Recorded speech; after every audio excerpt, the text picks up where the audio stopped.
From the top rope to your collection, this is collecting the 1, 2, 3 presented by Cardboard Dugout. I am your host, Moon3PO. This is my tag team partner, Bropio. How we doing? Oh, I'm doing pretty good. Nice wrestling filled weekend. Saturday and Sunday. Yeah, a lot of shocking moments. I guess you could talk about. We're gonna dig deep into, but other than that, I'm good. How you doing? I'm doing well. Yes, a lot of wrestling was consumed this weekend, as per usual. Almost every weekend, it's consumed by wrestling these days. Our wives probably hate us right now, but that's the nature of the game. That's what we love doing, though. And it was, yes, another great wrestling weekend here. Obviously, we were together for this year. We're on vacation together. It's our annual summer vacation, which always tunes out to be SummerSlam weekend. So, yeah, had a good time enjoying it. Yes, very controversial and even very controversial today. So, we're going to get all into it. It's going to be a heavy loaded episode. So, if you guys are just joining in for the first time, appreciate you guys listening to the Cardboard Dugout. Collecting the 1, 2, 3. You can follow us all there at Daddy Collects and at Moon3PO.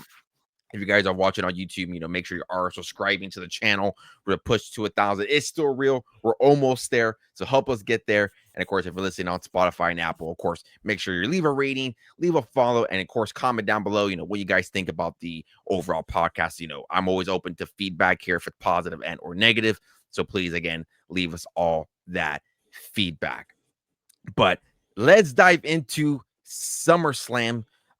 Since we have a lot to cover, it's not going to be our usual, we go through night one, we'll go through the whole PL League talk match to match here. We're just going to go overall, what were some pros and cons that we thought about the card, some matches that, hit for us, some matches that maybe didn't, some that fell flat, some, and obviously there's a lot of controversial moments between night one and night two, which are probably going to be their own segment. But of course, what I like to always do with our SummerSlam and PLEs is give an overall rating of the card. We're like our Dave Meltzer here. We give our 5 stars, our 10 stars here. So I'll throw it to you, Bro Pio. Both combining night one and night two. What's the overall rating of SummerSlam? Yeah, actually, I enjoyed both nights, night one and night two. I am more of a fan of night two, a little bit more than night one. But if I had to give it a grade, I'd probably put it like at a B plus, A minus, maybe. I enjoyed it. There was just maybe like a couple matches that fell a little short, that felt a little wonky, but for the most parts, yeah, like obviously we're gonna get a little bit more into it, but the two main events were like perfect in my eyes. There was literally just a back and forth brawl between superstars. There was no outside interferences, none of all this other stuff, and but yeah, I'm giving I said like a strong B plus, A minus. Yeah, I agree with you 100%. I give it on a star scale. I would give it like 4 stars. Both night one and night two, like you mentioned, there are some matches that didn't hit for me, and there's matches that did. Obviously, those two being like you just mentioned here, the main event. Some of the tag team matches were fine. The Usos, not the Usos, Roman Reigns and Jey Uso, Braun Breaker, and Bronson Reed, fine match. There were some clunkers as well. We kind of were talking about it. Again, we're watching in person. The Sami Zayn and Karen Cross really didn't hit much. You can kind of say the same thing for Tiffany and Jade. But yeah, we're going to talk all about it here. So yeah, and I kind of hinted it there a little bit here.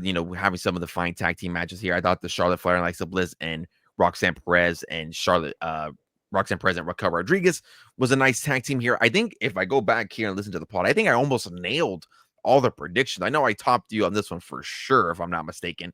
So acknowledge me Yeah, there, I'm about Trevor. to say. I'm about to say. I think on this one, you went up me on a lot of these decisions. I think you even predicted like some of like the finishes like to the T that we even talked about. Kudos to Yeah, you, good sir. yeah. And that's not me reading dirt sheet. That's just me with the knowledge there. So again, guys, if you want the first where you're gonna get your first information from and where you take your bets, listen to the collected the 1, 2, 3. But yeah, I mean Roman Reigns, Jey Uso, a fine match, did what it was supposed to do. I really didn't see, like I talked about in the prediction, didn't really see, now they're officially calling him the Oracle or the Vision on this past Monday. What do they call him? Is they calling him the Oracle, right? I I think think it's kind of like Paul Heyman's called the Oracle, but I think the group itself is called the Vision. The Vision. Okay. I think I think I did even see too that they filed a trademark for the Vision, which good luck getting that past Marvel. Good luck with Yeah, that, but WWE. Good luck with that, my guy. I know they're all so yeah, good luck with that trademark. But yeah, fine homework. match. I know we hinted it here. The tag team match of Charlotte Flair, Alexa Bliss did what it was supposed to do, get the tag team titles off the Judgment Day and give it to some personnel who are going to hopefully levitate that tag team division here and do what it's supposed to do. Did Sami Zayn, Karen, who took the pin on that one? I can't remember. Was it Roxanne again? Roxanne, I believe so. Yes. Okay, So so yeah, back back to to back back. nights. She's taking Yeah, she's taking the pin. Interesting.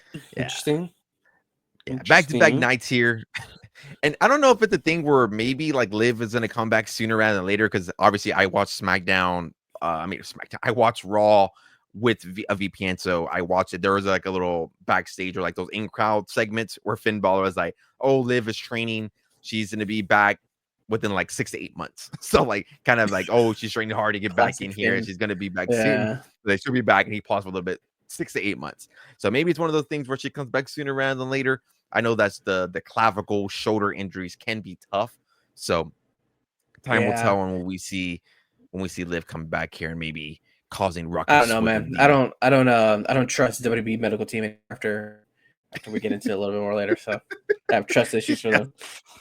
yeah, we don't trust anything anymore these days. And I think that's what WWE wants. Obviously, if you watched the WWE Unreal, you know I they're mean, yeah, everybody was bitching this whole week saying like a Fabe is dead and blah blah blah. I mean, look what happened. So you go. yeah, everybody, if you watch Unreal, you guys would know that that's what WWE is living on right now, or the moments, the shock factors, what gets people talking.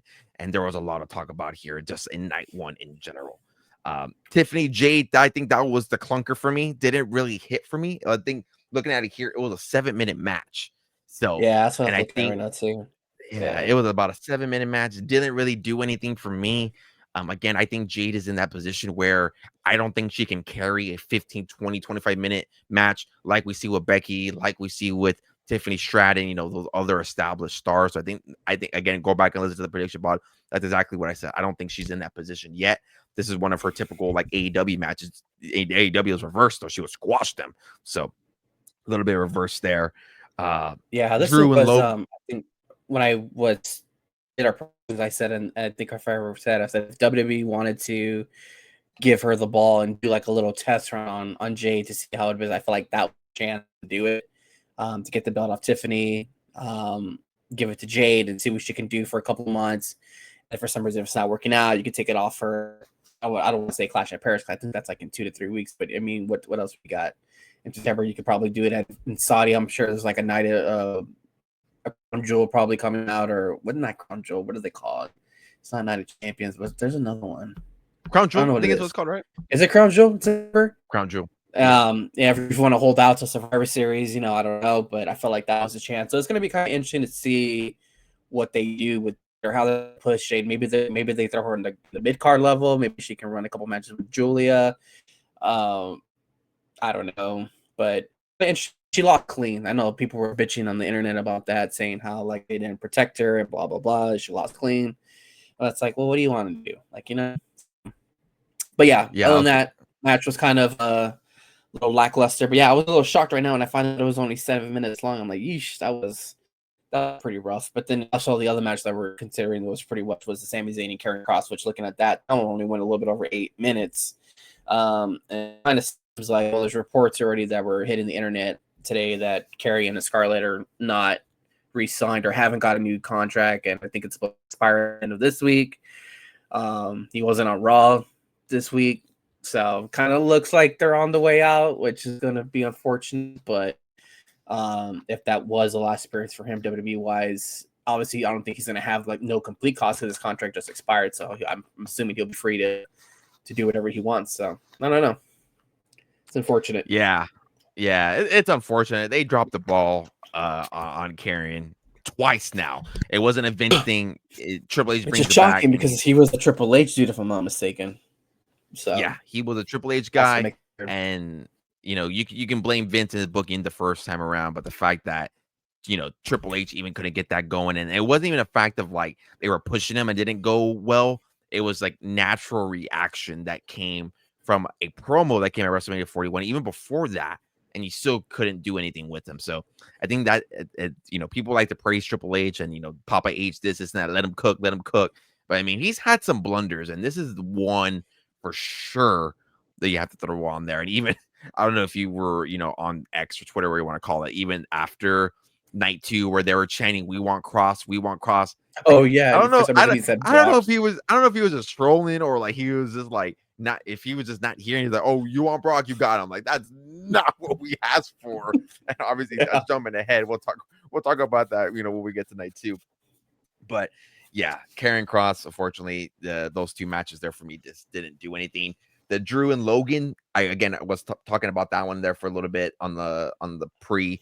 That one did what it was supposed to do. Like Jelly Roll looked fine, took an insane bump. That dude understood the mission, came in, put the work in, took an insane ass bump, and even took the pin. Like that's what you got to do if you're a celebrity. So shout out to Jelly Yeah. Roll. Even shout out to Jelly Roll getting 2 cards. Has his Topps Now autograph card, and then he was wearing the SummerSlam patch. So he will be getting a SummerSlam patch, 1 of 1. That's going to be in Royalty or Exalted. I'm not too sure what set it's going to be in. So keep an eye out for that. But yeah, I did well I think it did what it was supposed to do.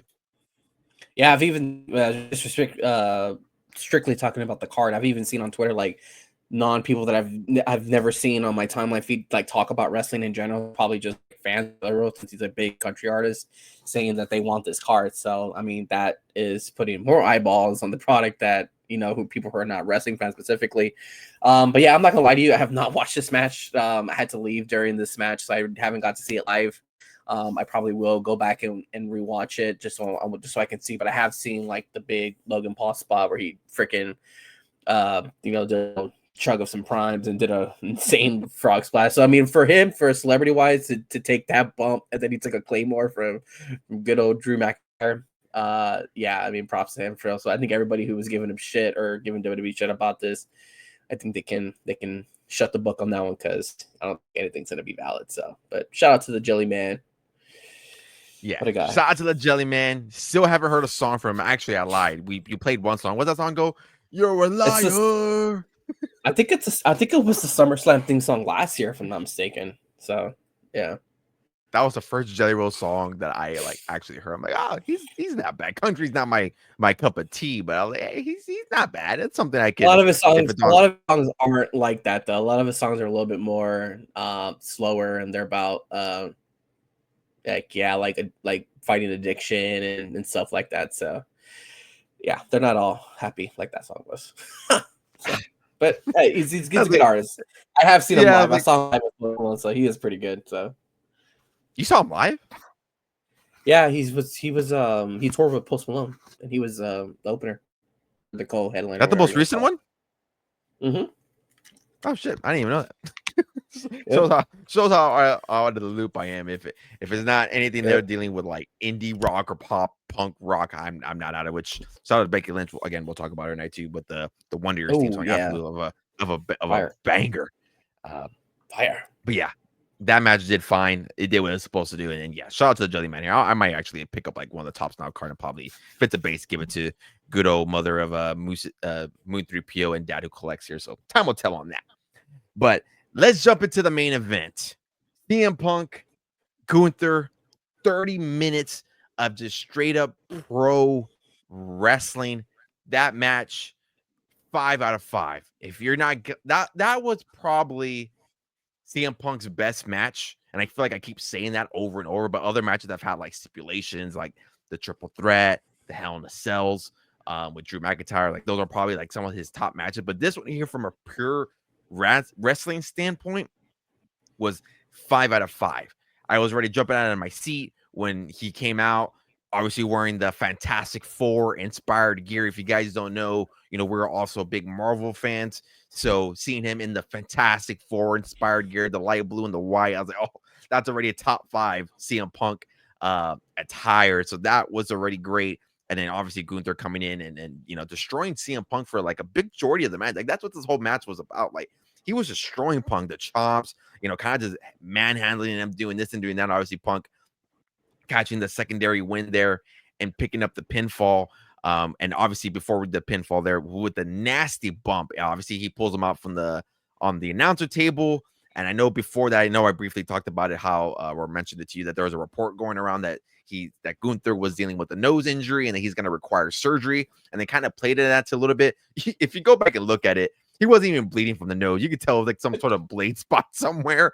So obviously left him a little something under the announcer table there. But seeing blood for first time in a while, and obviously CM Punk hitting him with a GTS, with an insane GTS on the first one. Gunther just like not no sells it, but stays up a little bit, then hits him with it again, and then gets the pinfall, and just raw emotion coming out of CM Punk.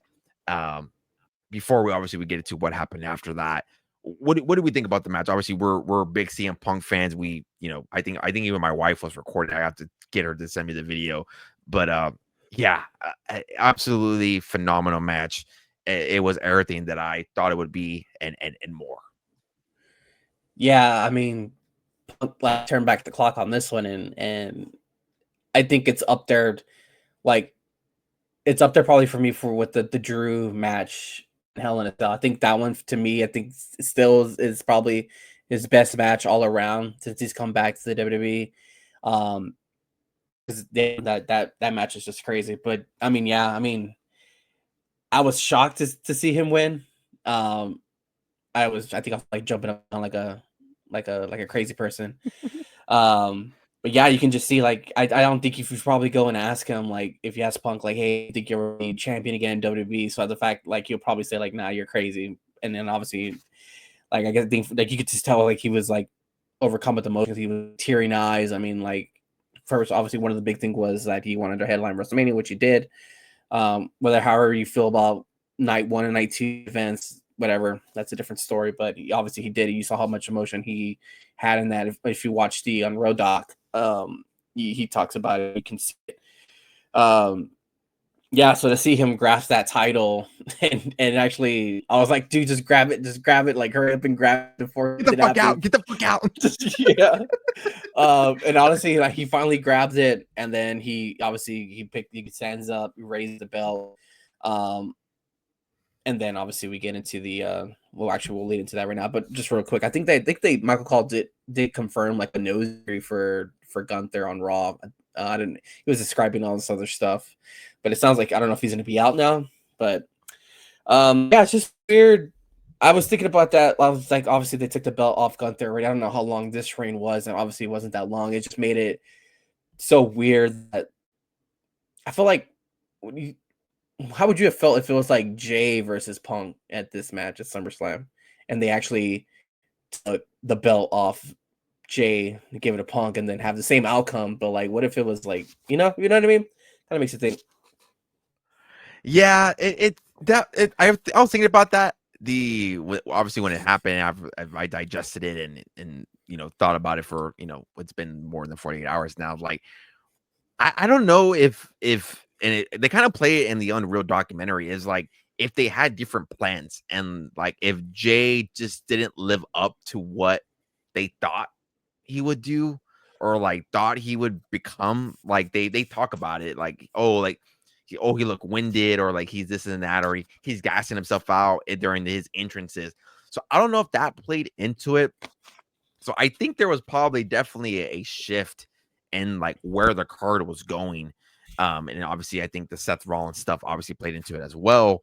Yeah, Because we kind of hinted at the last part as well. Like this was CM Punk and Gunther was planned for WrestleMania 41. Like that was the original plan. The original plan was Punk to win the Rumble, and then I would assume for him to challenge Gunther. Like that was the intended main event for night 1, I would assume, or in this case here, if we're gonna play it the way it was, open night 1. But I think he would have main evented night 1 because that's the whole point of his story and his arc.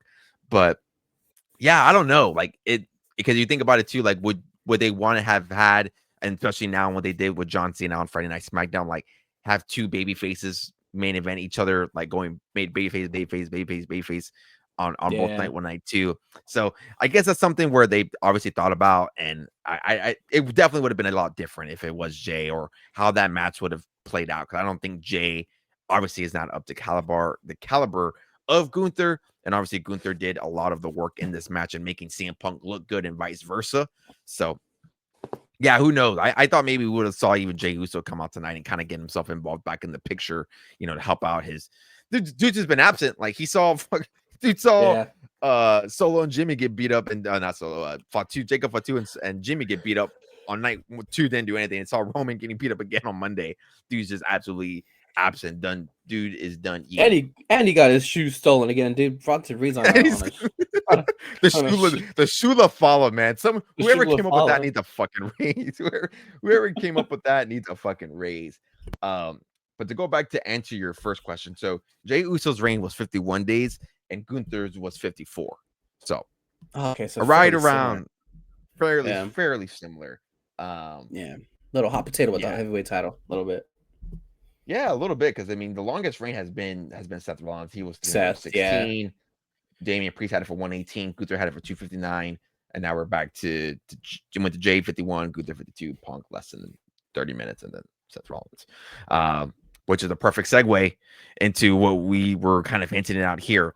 Once CM Punk wins, raises the belt, full of emotion. I'm clapping like a loud man. I have the World Heavyweight title replica. I'm like, I gotta get CM Punk side plates, goosebumps going all around. I'm telling everybody, get on Fanatics, go through my affiliate link, go buy your CM Punk shirts, go buy the side plates through my link. And then we hear Seth Rollins' music. Burn it down. He comes out in the crutches and he's kind of playing like a little bit of mind game. He's kind of like reminding CM Punk, like, hey, like I got this, like I'm not done. Like don't you think I forgot? And obviously, Seth Rollins' mission since CM Punk guys came back into WWE was like, as long as he has air going through his lungs, blood flowing through his heart, that he is not going to have CM Punk or allow CM Punk to be a WWE champion in any factor. Comes out, kind of shows face, walks back, throws the crutches out, and then from there proceeds to walk and take off the brace. Even as a CM Punk fan, as much hatred as I have for this moment and like hate what transpired, that moment and that shot of Seth Rollins throwing off the crutches, that has to be like a top 10 moment. That was the way they filmed it, the way they shot it, the way they played it too with the Titron and everything. That was perfect. Absolutely cinema.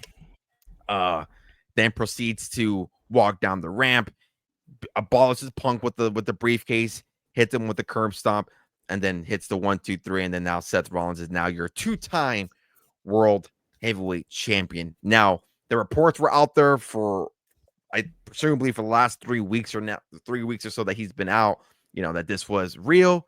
It was a legitimate injury. He was walking on crutches. Freaking Becky Lynch posted a video of him in crutches when they're with Rue, their daughter. Like, they were performed it well. I was listening to some stuff from Seth Rollins today. He said that he went out to dinner with Bianca Belair, Montez Ford in crutches. He did the Rich Einstein show in crutches. Like, he did everything in crutches. Like, they protected kayfabe as much as possible. And yeah, I don't know where you stand on it. I know there's been a lot of mixed emotion on it, because now there's everybody saying like, well, now if a wrestler gets injured, like we're not going to know who is involved. And there's already like some stupid reports. I don't know if it's stupid or not, or like valid or invalid, like reports saying like, oh, like WWE talent and how they feel. Can they be trusted on what's being told, this and that? But I'll throw the ball to your court. Overall, with this whole situation, protecting kayfabe, faking an injury, where do you stand on it, and where do you rank, or what do you overall think of this ruse of a moment, as they're calling it now? I mean, the first thing, like what I talked about earlier, people were bitching and complaining that WWE was revealing too much, that kayfabe is dead, and blah blah blah, and now they're complaining because they thought the injury was real, and now they're swerving with that. So it's like, you gotta find common ground, like, you know what I mean? But going from like when we first going back to Saturday's main event, when it first happened, like if you go back and watch it, like it just looks so awkward and it just looks legitimate. Like the way they did it, the way they kept it, because WWE has that. You can actually go back to the Zoe Stark injury when she had that triple threat match when she hurt. Like you could tell it's very awkward. Like they move the cameras away from them, and then like they abruptly go to like a commercial break, and then when they come back, like Zoe was gone. So it's kind of the same for here, where like they kept the cameras off Seth, And then as soon as Seth comes back up, like LA Knight hits him with the BFT, and then like the match is over, and it just like quickly goes to commercial, and we're like, oh shit, like it's probably real. So maybe I don't know if maybe it was Senzo, and then they found out like, hey, it's not as serious as it was, and they're maybe just like, hey, maybe we can play into this a little bit. Like I don't know if that was what it was, or maybe if it just wasn't real to begin with, and if it wasn't real to begin with, then I don't know. Like I guess they would call it like Seth going into business for himself kind of thing. I don't think that would be it. He doesn't look like the type of guy. But I mean, moment wise, like I think this is probably like top 5 cash in, honestly. Like the image of him just like throwing crutches as he did it, I was like, oh fuck. Like I was like, he got us. Like, and to like, yeah, like the way you said, like I know he was on the Rich Einstein show. He said how he went to dinner with Becky and Montez and Bianca on crutches.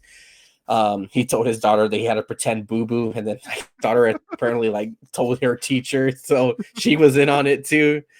So yeah, from what he said, I think he even said on Raw that the people knew about it, like, you know, you can count it on one hand of how many people knew about it. Yeah, I mean, it's gonna be a moment, I think, in WWE like history. Like I said, it's probably top 5 cash in. It can even probably rival his first one, honestly, in shock value. I think it does, honestly. Yeah. So yeah, people are going to be talking about it, but yeah, I just see the report the whole how the wrestlers might feel like about it, and I honestly I don't think there's going to be much stock into that. Like I don't think so, but I could be wrong. But Yeah, I didn't bite too much into that report. I feel like if you're talent involved, like it's just more of like being in the know type thing. Like I think if you're involved in that program, you're involved this and that. Like obviously you're gonna know about it. It's just more of a case of like if you're not involved with the program, not involved in this and that, like you're like there's not a reason to know about that. And yeah, if we're in a day and age now where you want to protect kayfabe and do this and that, like what's more than protecting kayfabe than doing that? Like the yeah, I think you nailed it perfectly. There's a finding a common ground, these types of things. And while you can say, oh, it's not it's not good doing an injury type thing or like that, it is what it is. It happened, and it's arguably one of the top 5 cash, like you mentioned. And for a creative that hates cash ins, that hates Money in the Bank, some can say he's had 2 of the best with Naomi and with Seth Rollins, which you can even the ruse of the history. I think of what does it say on the Topps Now? I think it's what it says on the Topps Now card, or ruse of the cash, and I forgot what they called it. You can even buy the Topps Now card. There's an image variation of him even swinging the belt as well. I wish they would have put the shot of him throwing the crutches. I feel like a landscape card of him throwing the crutches, that would have been phenomenal. I even tweeted Topps that, but they obviously don't listen to me and listen to the podcast. Obviously, I even tweeted them like, hey, like, my address. We want to send some hits my way. Send me a couple of boxes. You know my address. You look it up there, and then the good Topps database, and you'll find me there. But yeah, absolutely phenomenal. Night 1, absolutely hit. Even as a CM Punk fan, you can't deny the impact that match had, and the impact that moment had, and what can lead on. Obviously, we kind of talked about it, that maybe this leads to Punk winning the Rumble. Maybe Seth has this lengthy reign and eventually beats Seth Rollins again, and the main event of WrestleMania when that time comes. But obviously, it's early time. Things can change. Things change in a heartbeat. You mentioned a good point though. Before we get into it, I wonder if you're Goldberg, how do you feel about knowing this? Because like but the whole synopsis of this was like, he's hurt now, he needs to wrestle more. Like Goldberg's like, you motherfuckers made me wrestle 15 minutes when I could barely go 10 or 5, and I could have done my speech. So maybe when I don't know, those 2 man. weeks are probably up now. So yeah, that's what I'm saying. He's been silent ever since that whole debacle on the Ariel Helwani show. Like I think it's been like what 3 weeks now already. Yeah, they said it was 3 weeks. So I don't know what the heck is going on, but he's done. He needs to just people, I saw that these motherfuckers, like these people told me it was a real injury. Now I gotta go work more. So, I thought about that when it after listening to all, I was like, man, I wonder how Goldberg feels about this. So I thought that was hilarious. But yeah, that's night 1. Let's now head into night 2. Yeah, I would rank night 2 above night 1. Started off with a banger with a triple threat match with Naomi, Rhea Ripley, and Io Sky. I didn't watch this live. I had to go back and watch it. We were obviously traveling back from home. So I didn't watch it live, but I did see it on the secondary replay, and it kind of almost went the way that I thought. Rhea Ripley hit Io with the Riptide. I thought there'd be a case of where she pushes Rhea out and then pins Io, but it was reversed. She just does a little roll up and holds the tights a little bit, and then eventually pins Rhea to retain the title. Match was fine. Start off a little bit slow, start off a little bit clunky. You know, these women have obviously been having phenomenal triple threat matches. This one probably ranked the lowest in my opinion. Not saying it wasn't a good match, but it did what it was supposed to do. We then follow up to what we were talking about, what was going to be the match of the night, the TLC match between the Wyatts, Andrade Ray Phoenix, DIY, Fraxium, Motor City Machine Gun, and the Street Profits. I know you're a connoisseur of tag team matches and TLC matches. So once again, I'll throw it over to you. What did you think about that tag team match? And even if you have any thoughts on the triple threat between the three women there. Yeah, I know you said you were traveling back. When I actually got home and unloaded the car and finally got the damn Peacock app to upload, Naomi was barely making her entrance. So I got to see her entrance. It was pretty cool. I think her dad was playing guitar right? for her. Just thought that was pretty cool. But yeah, the match I did like the match. Yeah, when I saw the finish, I was like, damn, I was like, you were so close to getting into the T. But comparing it to like the triple threat from Mania, it kind of falls below it. But overall, I enjoyed it. Obviously from looking at Raw now, Io's getting her one-on-one match from Naomi next week on Raw, and Io is still playing into that Rhea like, oh, you've never beaten me kind of thing. So they're obviously going to continue with those shenanigans. But I'm not mad. I mean, Io and Rhea can fight for like the rest of the year, and I ain't gonna fucking complain. Like those two are just like the chemistry is crazy between those two. Also seeing a little interesting conversations between like the Kabuki Warriors and Io. Like that's kind of interesting, and I wonder. Like I'm kind of interested to see how that's gonna go. Because I think Kabuki Warriors at one point, even before Damage Control, I think were heels at one point. So it's going to be kind of interesting to see that kind of team, maybe. So, and they're playing into like, oh, like there's your friend Rhea kind of thing. So that's interesting. I'm intrigued to see where that goes. But yeah, now going into the TLC match, yeah, I loved it, man. It was so much fun watching it. Like all the spots were done like good. I loved the 4 corner table spots that they did. That was sick. Candice LeRae took a pretty crazy bump from the Shout ladder. out to Candice LeRae, man. Yeah, put some respect on her name, man. That's what I was like. So when I was watching it with the wifey, she saw the Candice LeRae bump and she was like yelling, like she's like, oh my god. I was like, yeah. I was like, dude, you got to go watch and like look at her old stuff back in the day. Like she's crazy. Like so anyways, yeah, shout out to Candice LeRae. That was a good spot. And then of course you got the double deck table ladder spot but that DIY went through, kind of reminiscing like from TLC 3 at WrestleMania 17 that Bubba and Matt Hardy took. That was pretty crazy.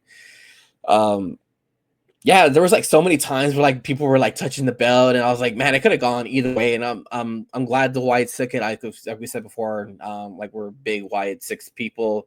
So to see them win and have that debut, their PLE debut at the same time, or like same PLE that the Fiend debuted at SummerSlam, was pretty cool to see.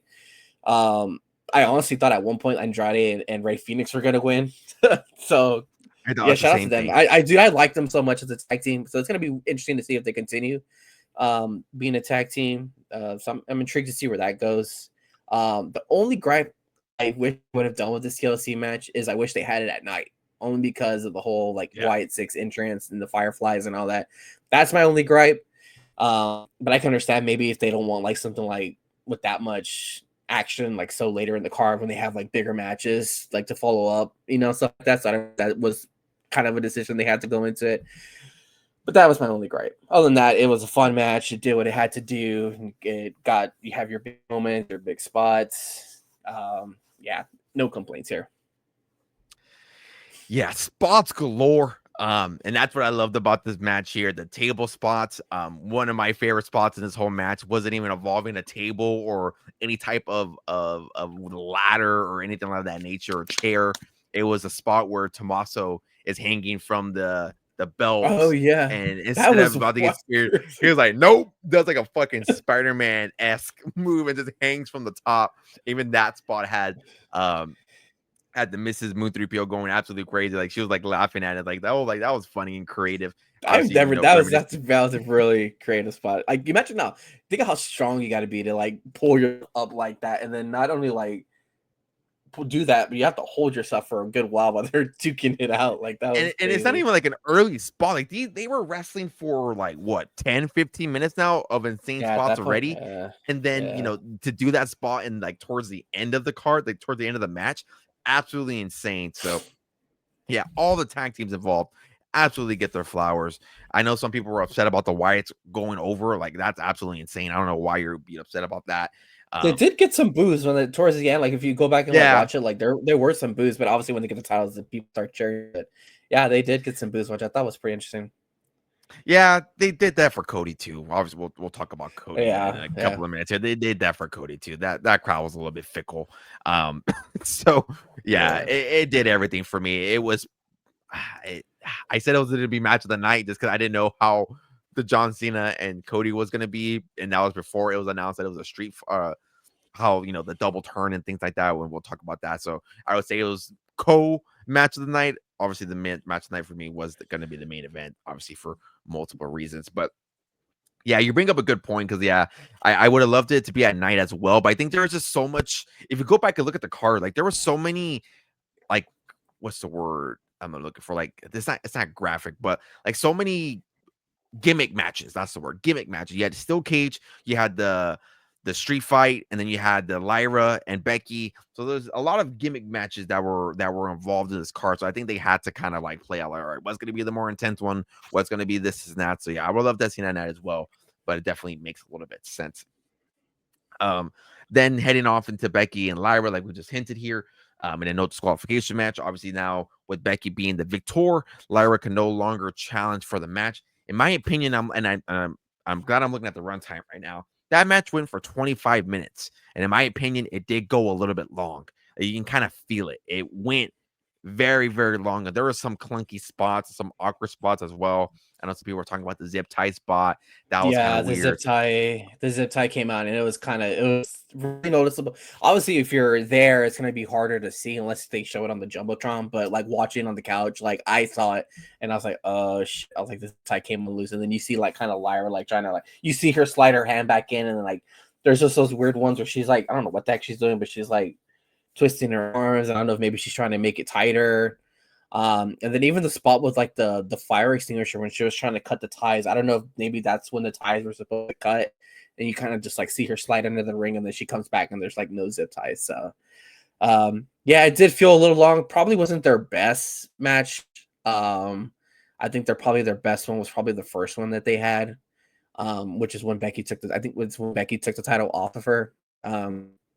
But I think it kind of did what it did. Obviously, we got Bailey back involved in it, and obviously we saw it on Raw too, where Lyra told her to stay away from her. That she wants to have this Bailey vortex, which I don't know what she kind of meant by that, but um, I don't She's using know. some That weird. was She's using some just weird words these days. Back to back weeks. I'm like, come on, Lyra, you're not helping what I told you yeah, last week.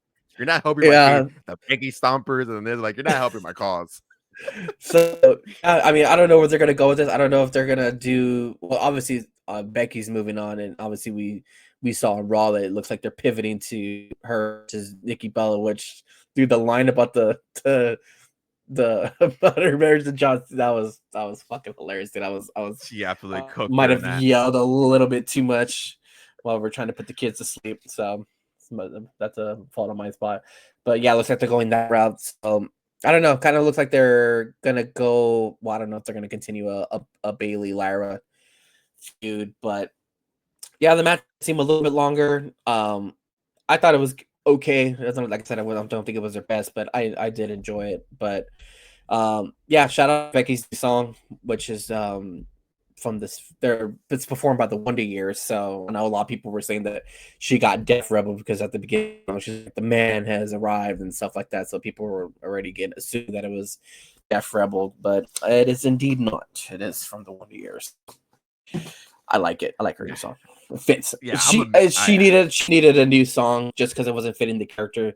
Same thing like Seth Rollins. I think they get He needs a burning new down one. just because, because you're never gonna get if they want the crowd to like fully like distance themselves. It's like you need to get rid of the song because people just sing along to it, and then as soon as the song's over, they start chanting. Like he said on Raw, they start chanting OTC or start cheering for CM Punk. So yeah, he needs to get a new song.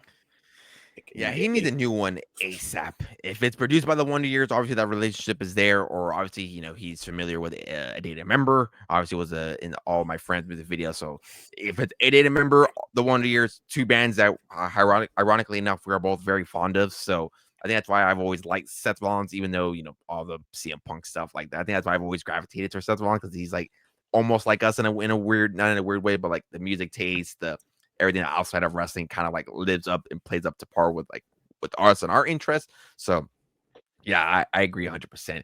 He definitely needs a new theme song. But yeah, the Becky Lynch song is a 10 out of 10 banger. Absolutely love the Wonder Years. So I gotta see if it's on Spotify yet. I don't know if it'll be like under like the WWE tab or the Wonder Years tab. I gotta look that up and it might add it to be. the list. It might fall. It's probably gonna fall under. Well, it depends. If Def touched it at all, which I don't know if they did, it's probably gonna fall under the Wonder Years. But if for some reason I think if Rebel touch it in any way, shape, or form, then it'll be on WWE's team because it'll fall like Rhea's song. Like Rhea's song is performed by the singer from Motionless in White. So and it's That's under right. Def Rebel. So I think it's just gonna depend. Same thing like Penta. Penta has like a guitar riff from who is it? I don't remember, but it's under Def Rebel. So I think it just depends. I don't know. Yeah, looking at it here really quickly, not seeing it under here. So yeah, it looks like it'll probably be under the WWE tab. Another gimmick match we had here was Solo Sikoa and Jacob Fatu. Not really much to write home about this one. I think this was probably the Yeah, clunker on this I one for honestly me just personally. I had to make a run to the store on this one, and I left like right before it finished, and then when I came back, Jacob Fatu did that ass moon song. So I was like, and I asked the wife, I was like, who won? She wasn't paying attention, so. So, and then the match was over. After that, I think it broke for like ad break or something like that. So I was like, oh shit, I was like Solo won. So, yeah, I don't know. I can't really Yeah, comment on it this one it, 'cause I it, didn't see it it. didn't do Well, much for for me. I don't know. internet, I don't know if it's still a if thing. internet says that it wasn't good, that it was like a bonker. So I don't know. Yeah, I don't know if it was a solo thing or a Jacob thing. I really don't know, but yeah, the match just didn't really hit. Obviously, there was a moment from the MFTs, Jimmy Uso as well. There was a funny spot where Jimmy kicks. I think he kicks JC Mateo, and he's about to kick the cameraman. So I don't know. It was just yeah, it really didn't do much for me. Again, I had Solo winning, ironically enough. So hopefully they can get Jacob, away from this potential bloodline stuff and maybe go off to do bigger, better things. But I feel like they're not gonna know what to do with him. And they're gonna put him with Jimmy and go join that tag team division. Who knows? But yeah, insane spot from the ladder match, from the steel cage. Like that's something he should have done during the match, maybe, and not maybe after. But what do I know? I'm just a fan. Next up here, we got Dominic Mysterio versus AJ Styles. A fine match. Nice nods with the attire. Yeah, both Dominic of them. Mysterio both of them. Dominic Mysterio wearing the light blue teal that Rey Mysterio wore, and when he eventually won against Eddie Guerrero. And of course, AJ Styles coming out in the lowrider and the Eddie Guerrero style gear, and coming out with his son. So right when I saw, like, oh damn, the reports of him maybe retiring are coming, because he did say on the pre-show that this might be his last SummerSlam. So SummerSlam. it does look like maybe that is coming into fruition. But fine match. Even the outcome of the match with Dominic Mysterio winning with the boot was also a nod to Eddie Guerrero and Kurt Angle. So yeah, nice overall nods to different multiple callbacks. The match did what it was supposed to Yeah, do. I know we yeah, I were liked talking it. about it. The nostalgia factor was there. And then, dude, I was dying when they had the chair spot when they did the when Dom slammed it and then he throws it to AJ. I was like, oh shit! I was like, they're playing it too. I wanted to die when he put the chair through that and he like started like tweaking out. Tweaking out, right?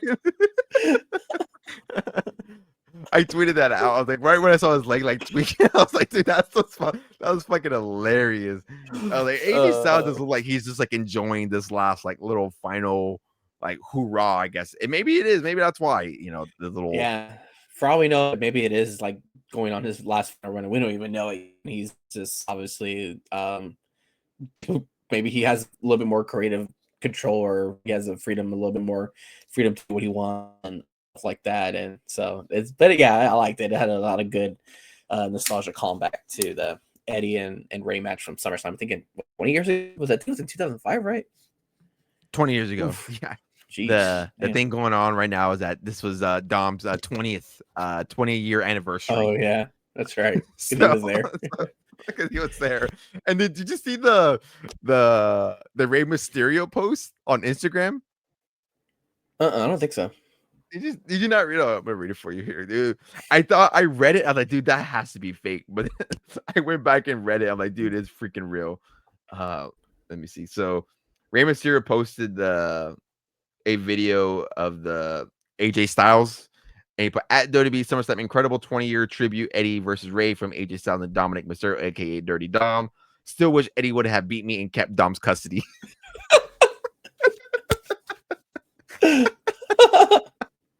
Yeah, that's funny. I was like, dude, that's fucking hilarious. Yeah, I read that. I was like, dude, there's like no way that's a real post, but sure enough, it was. But yeah, match they was supposed to do. It was like Dom is going to be the face of WWE sooner rather than later. What they're building him up to be, and obviously he has his matches up going up in AAA as well. So maybe we see double belt Dom, potentially the king of the luchadors, as he likes to say. So yeah, I think that pay-per-view is coming up pretty soon, if I'm not mistaken, in a couple of weeks, right? Or yeah, I think it's in a couple weeks too. Yeah, I think on the 16th, if I'm not mistaken, which yeah, on a Saturday. So yeah, next Saturday I think is when that AAA PLE. So time will tell on that one. But now let's head into the main event. We got Cody Rhodes and John Cena. But of course, before we get into the match, we have to talk about what happened 2 nights before. That was being on Friday Night SmackDown, which I think obviously turned this around and turned the overall aspect of this match. Obviously, John Cena coming out, and Cody not even getting a word out, and Cody interrupting him. And basically, I didn't watch it live because we were traveling. We just got there when that happened. We were dealing with internet issues, so I had to watch it on a playback. But basically, paraphrasing the whole promo is basically John Cena basically stating that, the people that he thought were going to be there for him were not there. Obviously, referencing The Rock and Travis Scott. And basically, he was convinced that they were going to make shocking TV and shocking television, which they did. There's no denying that they did.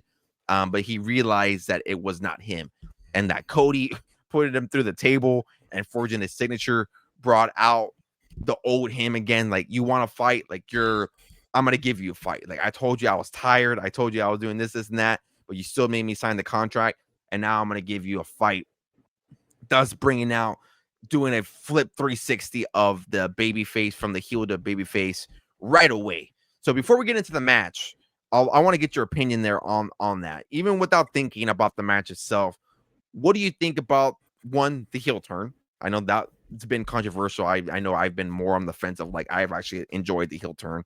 And two, what do you think about the instant flip of the heel to the babyface 2 nights or 2 days, I guess, or a day and a half in that case, before their match at SummerSlam?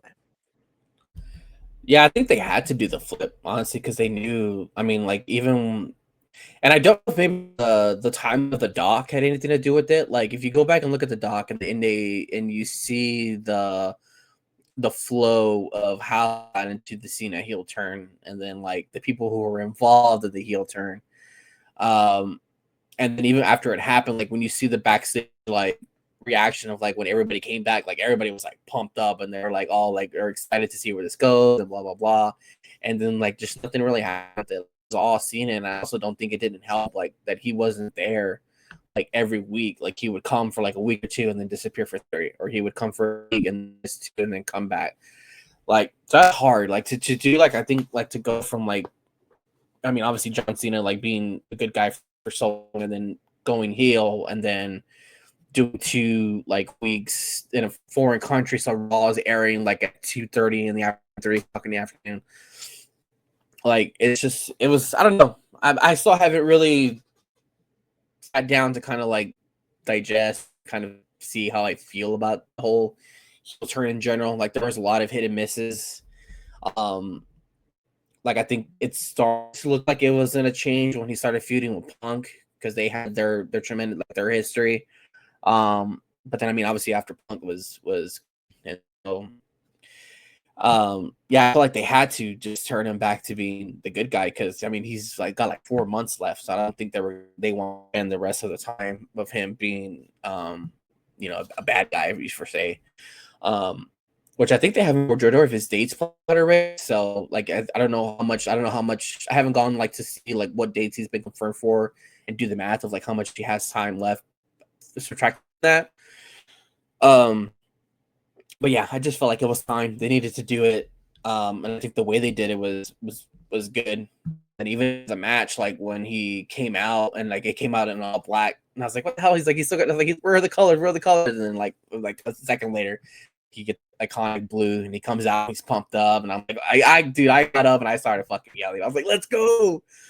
And then he does it, you know, that's the cameraman Stu. And he's like, "You got to run in you, let's do it." And he's like, shows his talent. It's like, you know, time it is, time to get to work. And does the iconic run, and yeah, I marked that hard. I ain't gonna lie. Yeah, I agree with you with everything you said there 100% on that. I saw the Titron and I was getting ready. I was like stretching and like I was getting ready to go somewhere. And I was like, all right, come on, like let's go. Like, and then I see the black Titron. I'm like, oh God, like please, like give me color, give me the color. Like I need it. Like there's no way they're gonna do the black Titron. And then the bright blue, the red, and the white. Oh, I'm getting goosebumps just talking about it. Pop up here. He comes out with the towel, has the SummerSlam patch there on the towel. So that's gonna be an insane chase as well. And yeah, I remember just marking the fuck out. Mrs. Moon 3 Pills looking at me like what the hell are you doing? I remember just jumping up and down, like, this is it. Like, it just felt so right. I just hinted at, like, I was a big fan of the heel turn. I still am. I enjoyed, I am one of the few people in that group that enjoyed what we saw from the heel turn. But man, there was just a part of this where it felt right. Like everything in accumulation just felt right. The run, the towel, the salute, acknowledging Stu, like it all just was everything that was supposed to be. And I feel like this match was everything that we thought the WrestleMania 41 Night 2 main event was supposed to be. I think throwing out the CM Punk match, I think that was probably his best match on part of the heel turn. This is probably the best match that he's had since he's came back and this announced his retirement tour. Because man, like as a heel, and I get it, as a heel, you're not doing the flip-a-doos, you're not jumping off, turnbuckles, you're not doing all this stuff. But man, like the dude just turned back the clock and showed that wow, he's always acknowledged like I'm a step slower. Like, and yeah, I would say here that John Cena once again turned back the clock and was moving like he never has had, but lost a step, pulling out all the moves here. Doing the crazy sunset flip, doing all the crazy move sets here, and even taking some insane bumps. I know obviously he's going to be gone for a little bit here. Taking the steel railing bump, some table spots, the chair shots as well. Like, the dude took some pretty insane bumps. One cool moment I even want to talk about as well is the moment where they both went under the ring and then John Cena comes up from the stage, just moving up. That was a sick shot. Even nodding his face, even had like the heel turn face that he's had before that he did, obviously leading up to all of that. So yeah, I thought the overall match there was fantastic. Instantly, I would throw out a 5 out of 5. I don't think that's a crazy take. That was instantly a 5-star match here. Even watching it, man, like it was emotional. Like it finally started to hit. Like he's gone after this. Like he's not specifically after this match, but like after these 4 months are up, like he's done. And like I think the moment that kind of hit it a little bit for me was the ending of the match. And shout out to WWE again for getting the exact camera shots and knowing how to shoot it. They've done that well ever since the transition to Triple H and under the Triple H and Paul Levesque era, where Cody kind of gives them the nice little salute and then hits him with the crossroad. I think it was like 8 crossroad at this point. Everybody was super Cody, super Cena. Everybody was there. Even shout out to the crowd for chanting super Cena. I thought that was a nice little touch. Yeah, the moment when he salutes him and then hits him with the crossroads and then eventually pins him. I was like, fuck. Like I'm not mad at the outcome. I had Cody winning. We both had Cody winning. I was like, how do you get there?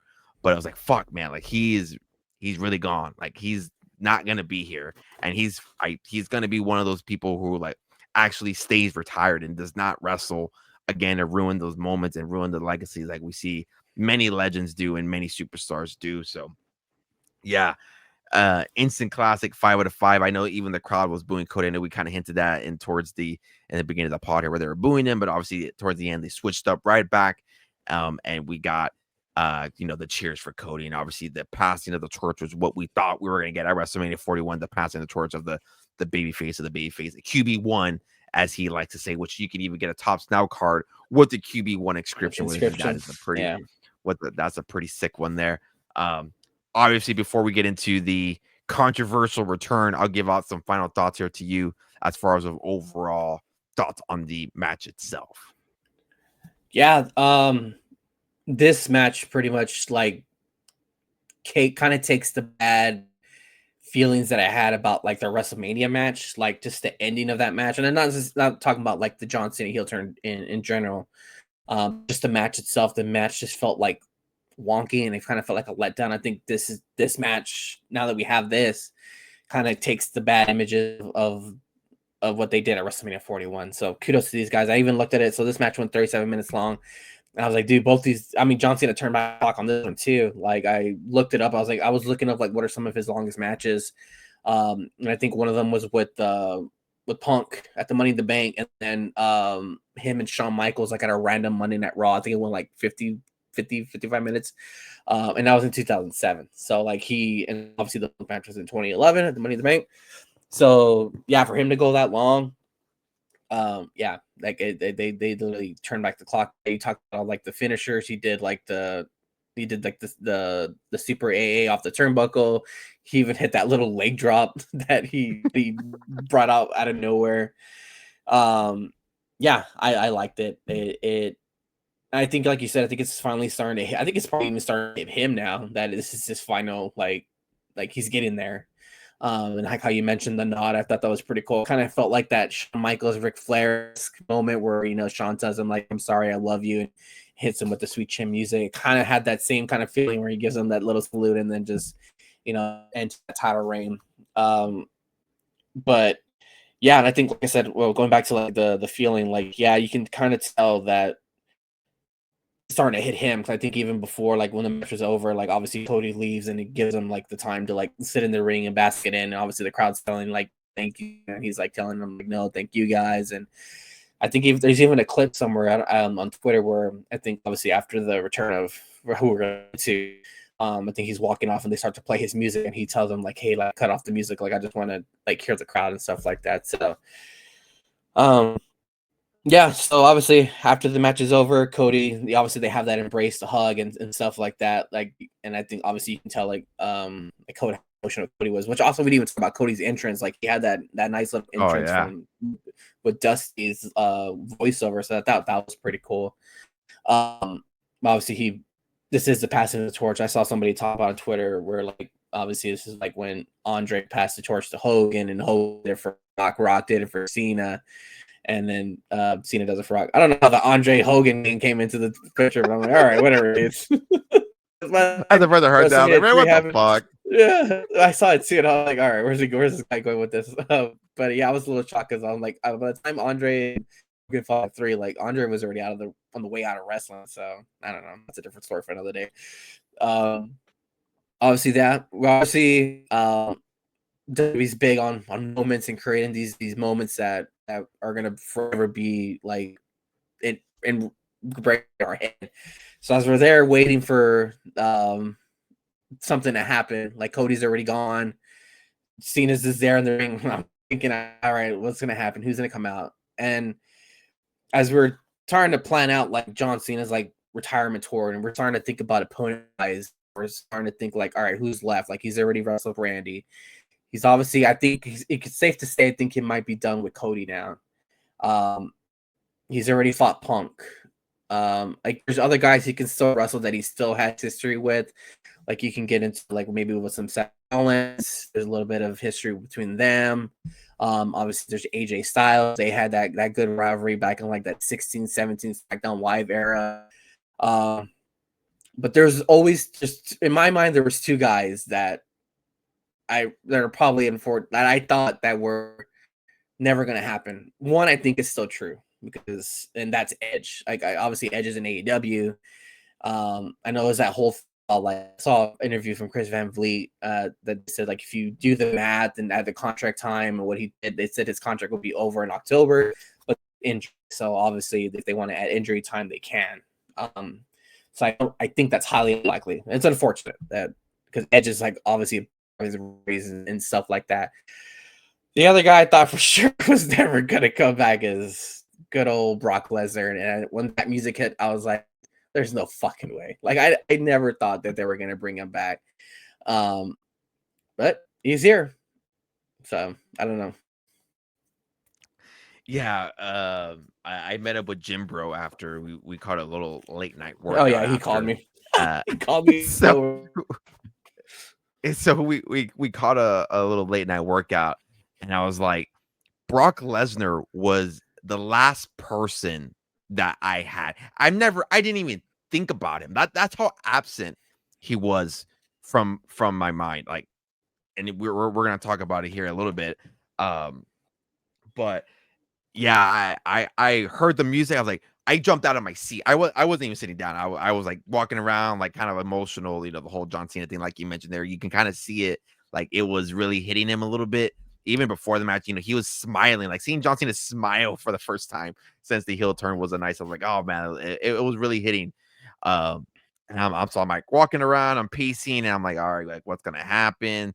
And is it gonna end like this? Is he gonna walk out? You know, and cue the cards or whatever. And then, like you mentioned, we hear the Brock Lesnar thing, and I'm like, no fucking way. Like I was like, I was shocked. I literally jumped out of my seat. I was like, there's no fucking way. And then of course Brock Lesnar comes out, cowboy hat and all, leather jacket, looking jacked as shit as per usual. Even Michael Cole, you know, with the oh shit on the commentary as well. Uh, Absolutely insane of a return. Now, I want to preface here, and I preface this on TikTok. I did make a TikTok like at midnight because I couldn't really sleep. Like, oh, I'll put something up before I go to bed or I attempt to go to bed. The shock factor is not that I'm a Brock Lesnar guy. I never was a Brock Lesnar guy. I know there's a lot of people out there that are Brock Lesnar guys, and you know you have your reasons for that. You know, there's some people who have them like in the top 5, top 10. I even said in my TikTok, maybe even in the Mount Rushmores. Even before all this stuff, I was never a big Brock Lesnar guy. Like I hated that he broke the streak. Uh, all his Roman Reigns stuff, maybe towards the end, was terrible. You know, he had a few good matches. You know, now I'll say few. Like he did have some good matches with like some of the guys that I think he enjoyed, like the smaller guys that I like, Daniel Bryan, Bryan Danielson, AJ Styles. Like those are the two Brock Lesnar matches I think about. Like I'm like, okay, like yeah, those are good matches. I can actually go back and watch those. But like I was never a big Brock Lesnar guy. So like him coming back and now with the pretenses of everything that's came out, and obviously the legal stuff with the Vince McMahon and the case and the all that stuff, and I'll throw it to you as well. But yeah, for me, the overall shock factor is like I didn't think he was ever going to be back. And you know, obviously, I don't want to talk about it here because it is very ugly, very vulgar. If you want to go read them, you can. I don't want to talk about it too specifically, but there are some pretty nasty sexual messages that were found on, you know, the Vince McMahon exchange there with Janelle Grant. You can go back and read that 30-page transcript, or how long it is. I even said that on my TikTok. I'm not going to talk about it specifically. You can go back and read if you want those details, but there's no denying that he is in that report. His name is in there. There's a reason why he was axed from a lot of plans. There's a reason why we haven't seen him in, you know, I think it's been 2+ years. There's a reason why he was axed from the 2K games. Obviously, he's been name dropped. There's no denying that he's been name dropped, but you know, I think there's a reason for all that, and I think there's a reason as well. Ironically enough, there's a reason why the press conferences are no longer a thing, and I wonder why. Yes, some people ask some dumbass questions, but Thank I God. think there's Those things were those. Yeah, you can keep going, but yeah, I was like, yes, some people do ask some dumbass questions like, "What the hell is your Waffle House order?" I think that's a dumbass question. But I think there's also a reason why those press conferences are not a thing. So overall, what I would just say is my reaction to it. I didn't put out a live reaction because I don't have one, but my live reaction saying like, "Oh shit!" Like, "Oh my god," is not the fact that I'm a Brock Lesnar guy. It's more the fact that he's here, and I didn't think he was ever going to be back.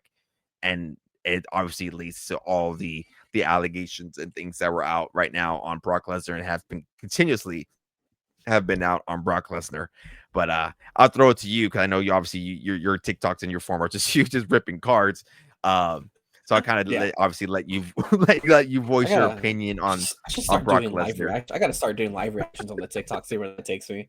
Um, yeah. First, I didn't even notice. So I think the report came out that before night two that they were doing away with the media scrums or whatever. Which Mhm. they like that. I hated those things. Those things were pointless. It was just like a bunch of like you said, like just stupid ass questions, and it's all these wrestling like journalists and stuff like that asking all this weird stuff, and then like it didn't really build nothing. And then all of a sudden, you just get Triple H at the end of the night just reading broke record date and bid the best search and blah blah blah blah blah.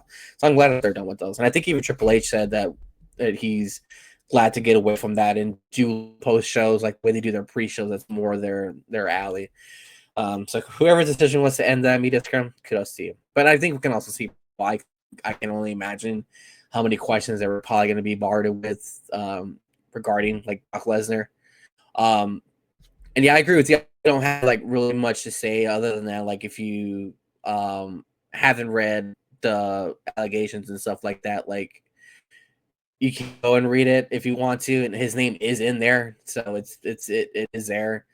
Um, but yeah, it's like when music hit, I kind of I was like, oh my god, like I can't believe like he's back because like I said, I literally thought like he was probably never going to come back, um, to the WWE or just anywhere else in general, considering like he's mentioned in this stuff.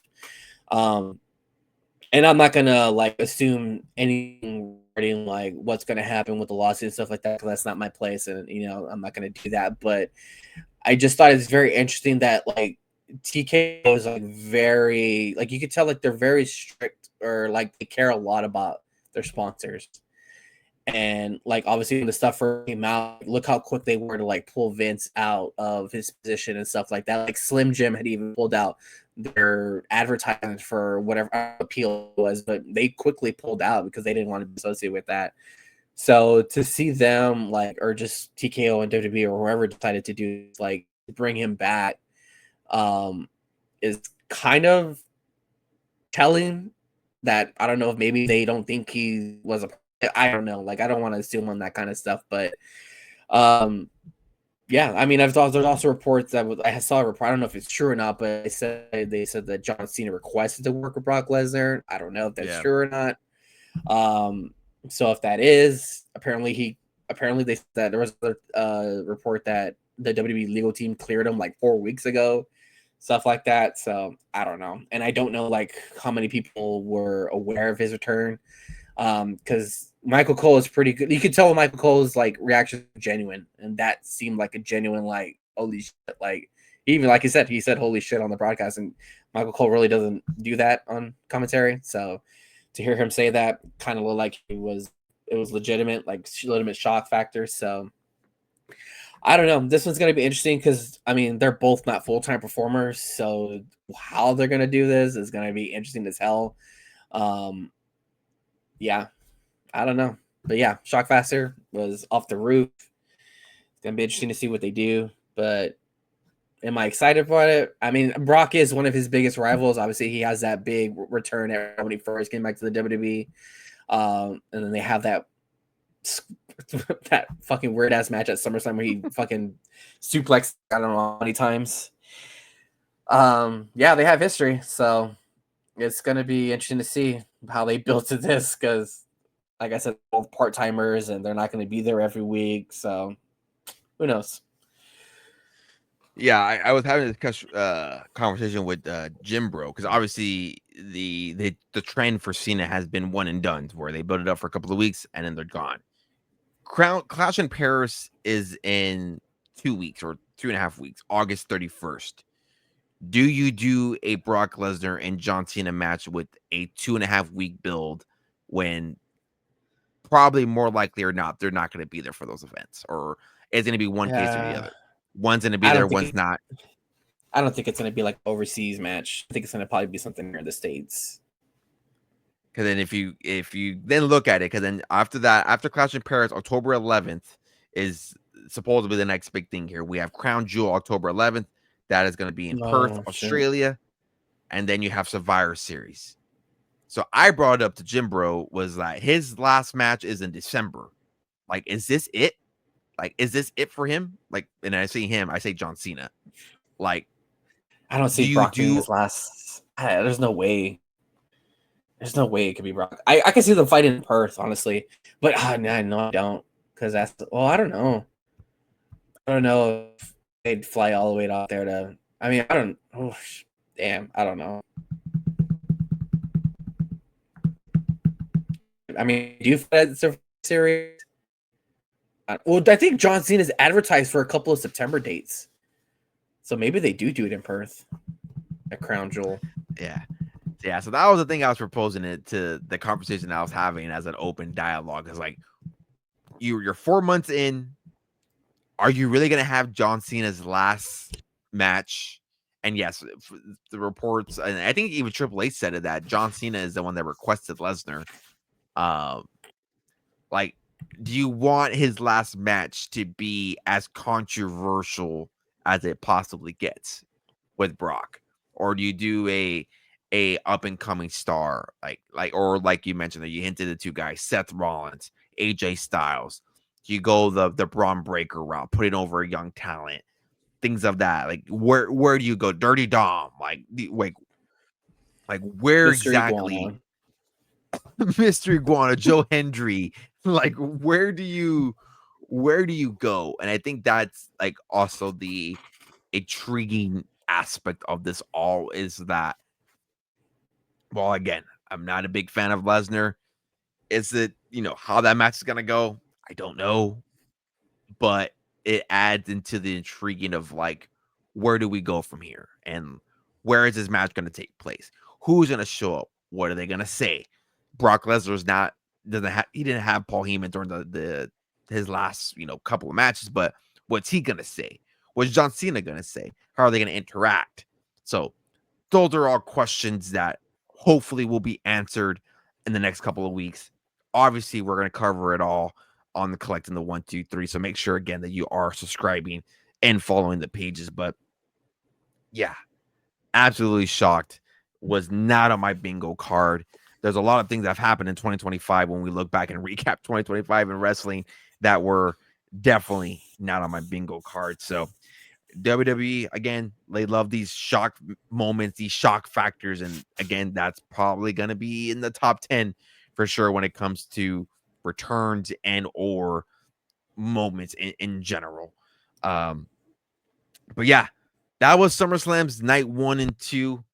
Overall, a great card. I enjoyed both nights, which is very rare. I don't want to say very rare to say. There's always like those one night that trumps one or the other. I feel like I enjoyed both nights. Obviously, night 2 is a little bit more on night 1, but I feel like when I look back at both of them, I can say that they were both well executed nights. And I know that I think the rumor has it too that they're thinking about doing like separate nights for like all the big PLEs now, Royal Rumble, Survivor Series, things like that. If they do that, time will tell. I actually wouldn't mind that for the Royal Rumble. Have the men's and the women's on one night. Who knows? Maybe just That make would be a interesting. That would be interesting, yeah. To have at least the Royal Rumble main event like the actual night. yeah. That would be pretty cool. Survivor Series, Yeah. I can live without two nights. Like, I don't think you need a Survivor Series for 2 nights. But I mean, we also said that about SummerSlam and stuff, like how this went. But Yeah. TKO loves that money, so if they can drain every inch and dollar out of us wrestling fans, they're gonna do it. So, which they kind of did with this Cactus Jack nonsense. And that is a perfect lead way into this. So yes, let's talk about Fanatics. Let's talk about Topps, and let's talk about Cactus Jack. Obviously, if you guys have been living under a rock or don't follow my socials here, you guys would know that Cactus Jack was finally up for pre-order as of August 4th. I think this episode will probably be out on Wednesday, our normal Wednesday uploads. Yeah, August 4th was the initial pre-order. It went up the EQL. It went live 12 to 1 p.m. Eastern Standard Time. $399 for a hobby box. And I remember I was like, son of a bitch. Like, that is one already very expensive for wax. And we're gonna talk all about it here because there was a lot of conversations over on social media today about these prices and about wax and the hobby and where is it at and where is it going, things like that. And we're gonna talk all about it here. Um, $399 for a hobby box. I was like, oh, damn, like I'm already kind of pushing it there. And then as the release was going on and the pre-order was up, I was looking for like configurations of the box on the Topps website, and that wasn't on there. So I was like, okay, like there's no odds or checklists yet. It does say it's a 100 base card set, which is what we knew for quite some time. So I was like, all right, well, let me like zoom in into the box and take a look to see, because when I pre-ordered Topps Chrome, it literally said on the front 2 Chrome autographs per box. So like, okay, like let me take a look at it. Zooming in on the picture, looking at the configuration of the box, no details of an autograph. There's no mention of an autograph on that box whatsoever. And I believe on the left-hand side of the box, it does say here, look for exclusive rare autographs and parallels and or inserts. So that was my indication that there is no autographs in this set, and you're not guaranteed an autograph if you are going for a hobby box. And there's no Breaker Delight boxes as well. So there's no Breaker Delight boxes, there's no jumbo boxes, there's no mega boxes, there's no blaster boxes, none of that. It's just a straight up hobby format. Which, seeing the $400 format, the $400 price point, blew my expectation out of the water. I thought this would be like a $200 at the most, maybe $250 when it comes to shipping and tax at the most, which that I could justify. But $400 already, no guaranteed auto. My instant reaction was, nope, not doing it. So I personally didn't enroll in the EQL. I don't know about yourself. When you saw that price, you saw like a box configuration. I personally didn't enroll in the EQL. I know a lot of people did, and we'll talk about that right now. But I'll first throw it over to you again. Seeing the prices, seeing the configuration, what did you overall think about the price point? And is this something that you went for? Yeah, no, I didn't enter into the EQL. The price point was just too much, and it's kind of like a maybe like a high risk, high reward kind of thing. If that's the right term. Where you're not really guaranteed anything. And it being such like a small set list, I can imagine you're gonna get quite a bit of dupes. Like that's the thing I was kind of thinking about too. Like, I know it's only 4 cards per pack, but I mean the chance of dupes is probably gonna be pretty high. And it's just, yeah, I don't know. I feel like it, the price is just crazy, but I can see why they're doing it. Obviously, the demand for this product is off the charts. Like we have been talking about this product for like I don't even know how long already, and it was supposed to be probably be released by now at this point. And obviously, we had the rumored release date, it never happened, and then they had the pre-release date, and then that never happened, and then it just disappeared into the oblivion. We didn't know what was going on, and then we had all those rumors about the falling out between WWE and Cactus and Travis Scott. We didn't know if that had anything to do with the cards. And then out of the nowhere, this on Sunday we get we get to drop that Cactus Jack is gonna order up tomorrow. We're like, oh, okay, cool, finally. So yeah, it kind of seems wonky, and at this point, that's kind of looks like Topps is just kind of like, hurry up, let's get this out because the people want it, the people need it, and then the price point was there, and I'm like, yeah, that's too much for me. And like when you mentioned it too, it's like we were texting about it. You compared it to like MLB, like Topps Cosmic, and people love Cosmic, and it's just there's also no guarantee. Some people for some reason just love that product, and so I mean, if you're willing to, I mean, do what you will with your own money, but if you want to spend that much and not at least be guaranteed at least one auto, like it's up to you. But yeah, it's just not my cup of tea, unfortunately. But I will be on the hunt for some singles of some certain wrestlers I like to collect. Maybe look to see what the breaks are going to be. I can only imagine like how crazy the resale market is, which it's already hitting eBay. There's boxes that are already being sold from when I last saw on some previous sold stuff. But obviously Topps is playing into the, hey, like, why are we going to sell like this product for what regular dealers and breakers were selling it for when we can make that, you know what I mean? So it's like, I can imagine what the resale is going to be for breakers, and then for like group breaks, like, and depending on how people do it, a lot. The famous one seems to be like pick your wrestler. I personally don't like because I feel like there's not a lot of chance to like hit your spots. I like the ones that they do like they auction off like by letters, so they'll group all the wrestlers by their letters or their wrestling names and stuff like that. Those I like tend to like a little bit better. Um, we'll see what happens when I think it comes out. What, August 29th, right? It's a August National 29th. Yeah, Street Day. I was looking at Yeah, it right now, so trying to confirm. August 29th. Yeah. so we'll see. I'm pretty sure Fanatics Lives will be popping off and stuff like that. So, but I don't know. We'll see. But yeah, there was a lot of chatter online about this stuff. Yes, there was, and yeah, you kind of nailed some of the big key points here. Is I know I get people are a lot talking about the price point of it being $400. I think it came out. I think I saw somebody post a screenshot with shipping and taxes came out to like $426, so pushing $430, give or take. Yeah, you have to see it from a business standpoint. Is that, like it or not, Thompson Fanatics is controlling everything, and I think by like 2026, like Panini is going to be like non-existent. They're losing all the major licenses. They've lost WWE. They're going to lose NBA. They're going to lose NFL. They are losing everything, and it's all going to be run by Topps and Fanatics. And what you want to do as Topps and Fanatics, there's no distributors. Like there's that Panini works with distributors, Upper Deck works with distributors, even Pokemon works with distributors. Topps and Fanatics is not like that. They are the one stop and shop for your trading cards.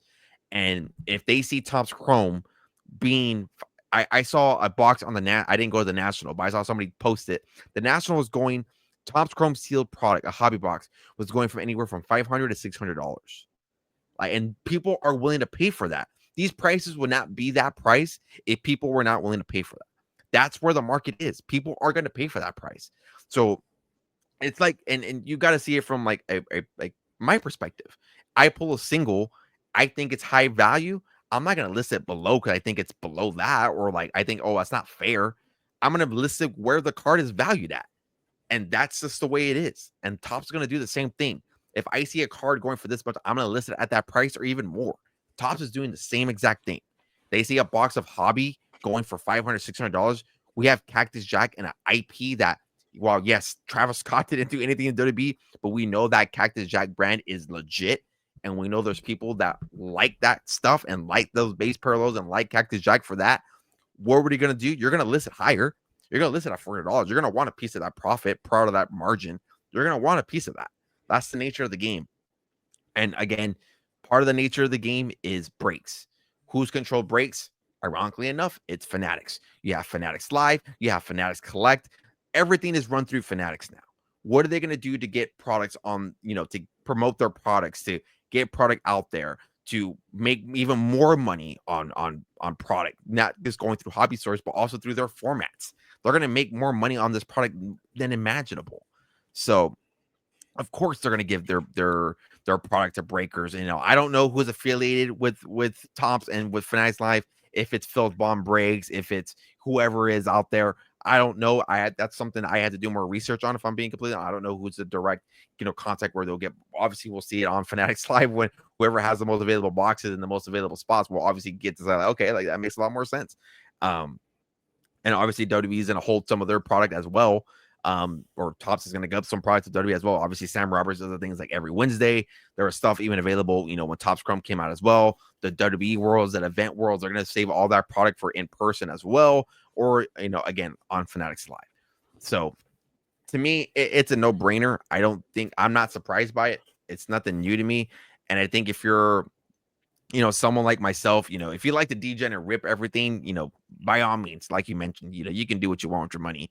For me, it's more of like, I'm in a space now where, I still collect. There's a few superstars that I do collect, but as I'm selling cards on whatnot and doing this and that, like I'm not a breaker. So like, I'm not going to go and buy a box of, $400, $800 probably on resale secondary, like you mentioned, and rip it and have those singles up for available. Like I'm not going to do that. I'll buy singles that I think are cool for my collection and what I think can do well for me. I'll have it available on whatnot. Like that's going to be the nature of the game. So yeah, that's my overall thoughts on it. Again, I'm not shocked by it at all. It's where the market is. Everybody reacts to it. And the prices wouldn't be, and I think it's a good thing too. Like it may not be a good thing for people's pockets, but the fact that people are talking about it and the price of where they're at, it shows that the wrestling card hobby and people are interested in wrestling cards. Like it's good. Like that's good. You get eyeballs to your content. You get eyeballs like on this and that. So for me as a content creator, I'm like, all right, cool. Like there's people who are probably watching my stuff for the first time. Like, what the hell is a Cactus Jack Chrome card? Like, how do I get to that? Or like, how do I find that? So like, I think overall in the end, conversation is good. I think these conversations are what we love about this hobby. Opinions are going to differentiate. There's going to be opinions here, this, and that. But again, this is the state of the hobby. This is where we're at. And there's you can't change it. There's going to be no change in it, unfortunately. Like we've talked about, Fanatics is owning everything, and they're a company. They're going to maximize their profits, and they're going to do what they want. So, yeah, it is what it is. There's not really much here that I can say much more about it. Again, I didn't go for a box. I know I talked about heavily on the podcast. Like I was going to be going for boxes and this, and that, and I'll do my best. But yeah, it's just a price point where even from a small business standpoint, like I can't justify spending $400 on wax with no guaranteed auto. So I've been looking for the singles. I've been looking for my CM Punk singles. I know there's a couple of superstars I want to PC, and with hopes of like maybe one day we'll get them on the pod, and I'm like, oh look, I got your card. Like that's the intention of all of those. So set those high hopes there, and set some big dreams here for the podcast. But yeah, that's what I had here for collecting the 1, 2, 3. Again, if you guys are watching on YouTube, I really do appreciate you guys listening and following on YouTube. Make sure you are subscribing to the channel if you haven't yet. And if you guys, again, are listening on Spotify and Apple, please just make sure to leave a rating, a follow if you enjoyed the podcast. And if you didn't, make sure to send us some feedback. I'm open to all types of feedback, bad and or good. So make sure you do provide us over that feedback. Before we officially wrap everything up here, Bro PO, do you got any final thoughts here for the good old listeners of collecting the 1, 2, 3? Yeah, I don't really got much. It's just I guess if you're new to the hobby, or if you're new to collecting like wrestling cards or just any cards in general, and you're seeing like all these crazy prices, you're like, oh, am I like outpricing this and blah blah blah. I would say remain calm. I think it also doesn't even help. Like you have a lot of like influencers that, like, obviously we just had the national this past weekend, but like you'll see videos of like, oh, I spent 5,000 at what I bought 5,000 at the national. And in reality, that's not always the case. Yes, these like big shows tend to glorify like more expensive cards, but that's not always the case. Say if we give you a piece of advice, and obviously you're like I can't find wax at affordable price and stuff like that, I would, like you said, like you find a wrestler you like, your favorite wrestler, and obviously if your favorite wrestler is going to be somebody like a Cody or a Roman, they're going to be a little bit pricier as compared to lower end wrestlers like mid card, if you want to call them. But yeah, like buy the single. That's always going to be the more popular option. 10 can be a wallet saver. And yeah, other than that, I don't got much. Looks like we have I think we do have a rest-free weekend. I think unless something pops up, I don't think there's anything going on this weekend. So a nice little break. I got one reaction to that response. You nailed it there perfectly. Yeah. one more time. One more time.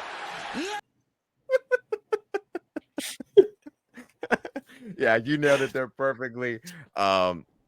Yeah, the national was absolutely insane. I know there's a content creator. He goes by Wookie Cards. He spent like $60,000 or $70,000 on wrestling cards. Yeah, I follow him on Instagram. He's a good content creator. He brings some absolute insane heat to this whatnot stream. Yeah, not to dog on these people too. I'm sure these people have like really good intentions, but it's just sometimes that stuff's just like unrealistic. Like you have to, tone it down a little bit. Yeah, so. Yeah. No, and you basically stole my final thought. That was going to be my final thought. Was like, it obviously the insane prices of wax. You see people spending an insane amount of money. The reason why I started this content and started making all this stuff is like, I'm an average guy. Like I'm a 9-to-5er. I got bills. I got a wife. I got a cat with no tail. I'm a normal guy. So I'm a normal guy. I use the hobby to fund the hobby and to fund other things. Like it's funded my vacations. It's funded different things. So like, I'm not saying like I'm this inspiration to everybody, but like, let it be known that there's different ways to get involved in the hobby. If it's breaks, finding singles, going to your local card shows, talking to people, there's ways to get involved. And I hope I can be a small little part of that. And I hope this gives, some sort of, advice or showing that there's different ways to get involved in the hobby. And it's not spending thousands and hundreds of dollars on wax or cards. There's different ways to do it. And I think you just got to be smart with it and educate yourself. And hopefully this podcast can be educational, and hopefully my content and your content as well can be educational on how you can get involved in the hobby without breaking the bank and enjoying what we love. It's wrestlers and their underwear on cardboard. Find ways to enjoy it. That's all I gotta say. This is Collecting the 1, 2, 3. Thank you guys for listening and enjoying the podcast. I really do appreciate it, and we will see y'all in the next one.